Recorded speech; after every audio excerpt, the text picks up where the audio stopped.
రాష్ట్రంలోని మరిన్ని వార్తలు సంక్షిప్తంగా వేగంగా చూద్దాం.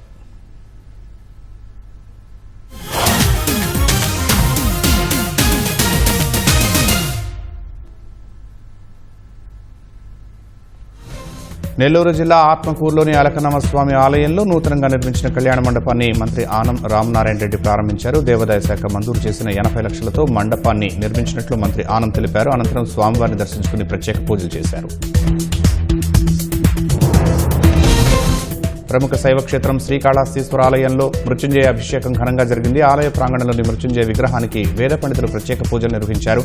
మంత్రోచ్చారణల మధ్య పవిత్ర జలాలు, క్షీరం, నారికేళం, పంచామృతాలతో అభిషేకాలు చేశారు. దీప ధూప నైవేద్యాలను సమర్పించారు. మృత్యుంజయ అభిషేకానికి భక్తులు పెద్ద ఎత్తున తరలివచ్చారు. విశాఖ కలెక్టరేట్లో కలెక్టర్ అభిషిక్త్ కిషోర్ ప్రజా సమస్యల వేదిక నిర్వహించారు. సమావేశ మందిరం నుంచి ఫిర్యాదుదారులకు ఫోన్ చేసి మాట్లాడారు. సమస్యలను వెంటనే పరిష్కరించాలని అధికారులను ఆదేశించారు. పీజీఆర్ఎస్ కు సంబంధించి ప్రీ ఆడిట్, పోస్ట్ ఆడిట్ ప్రక్రియలను పక్కాగా నిర్వహించాలని సూచించారు. కాంట్రాక్ట్ అవుట్సోర్సింగ్ కార్మికులను పర్మనెంట్ చేయాలని కోరుతూ కడపలో మున్సిపల్ కార్మికులు ఆందోళన చేశారు. AP municipal workers and employees union ఆధ్వర్యంలో కోటిరెడ్డి సర్కిల్ నుంచి నగరపాలక సంస్థ కార్యాలయం వరకు ర్యాలీ చేశారు. అనంతరం మున్సిపాలిటీ ఎదుట బైఠాయించారు. చనిపోయిన కార్మికుల కుటుంబాల్లో ఒకరికి ఉద్యోగం ఇవ్వాలని, పర్మనెంట్ కార్మికులకు ప్రమోషన్లు ఇవ్వాలని డిమాండ్ చేశారు.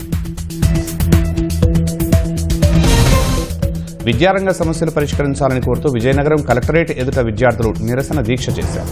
ఎస్ఎఫ్ఐ ఆధ్వర్యంలో నిరసన తెలిపారు. జిల్లాలోని అన్ని ప్రభుత్వ విద్యాసంస్థల్లో మౌలిక వసతులు కల్పించాలని డిమాండ్ చేశారు. అవసరమైన చోట్ల నూతన భవనాలను నిర్మించాలని ప్రభుత్వాన్ని కోరారు. ఎన్టీఆర్ జిల్లా జగ్గయ్యపేట మండలం చిల్లకల్లు వద్ద అక్రమంగా తరలిస్తున్న లారీని పోలీసులు పట్టుకున్నారు. 3 నిందితులను అరెస్టు చేశారు. ఇసుక లారీ సహా ఎస్కార్ట్గా వెళుతున్న థార్ వాహనాన్ని స్వాధీనం చేసుకున్నారు. సుమారు 70 టన్నుల ఇసుకను లారీ ద్వారా హైదరాబాద్కు తరలిస్తున్నట్లు పోలీసులు తెలిపారు. వాల్టా యాక్ట్ కింద నిందితులపై కేసు నమోదు చేసినట్లు చెప్పారు. విజయవాడ రైల్వే స్టేషన్ సమీపంలోని ఓ హోటల్లో వ్యక్తి అనుమానాస్పద స్థితిలో మృతి చెందాడు. నిన్న 4 వ్యక్తులు లాడ్జిలో గది తీసుకున్నట్లు నిర్వాహకుడు తెలిపారు.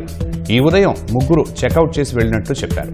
సిబ్బందితో కలిసి రూమ్ క్లీనింగ్ కోసం వెళ్లగా ఆ వ్యక్తి రక్తపు మడుగులో విగతజీవిగా పడి ఉన్నట్లు వెల్లడించారు. మృతుడు చెన్నైకి చెందిన నరేష్గా పోలీసులు తెలిపారు. ఘటనపై సత్యనారాయణపురం పోలీసులు కేసు నమోదు చేశారు.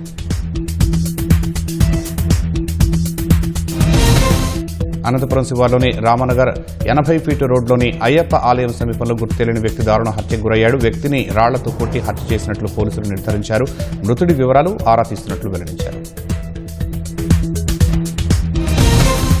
అనంతపురం జిల్లా ఆత్మకూరు మండలంలో దారి దోపిడీ చేస్తున్న 4 పోలీసులు అరెస్ట్ చేశారు. 2 రోజుల కిందట అనంతపురం నుంచి కళ్యాణదుర్గం వెళ్తున్న బొలెరో, టాటా ఇండికా కార్లు లాక్కుని 20,000 తీసుకున్నట్లు ఫిర్యాదులు అందాయని పోలీసులు తెలిపారు. నిందితుల నుంచి 10,000 రూపాయల నగదు, 3 సెల్ ఫోన్లు స్వాధీనం చేసుకున్నట్లు సీఐ హేమంత్ తెలిపారు.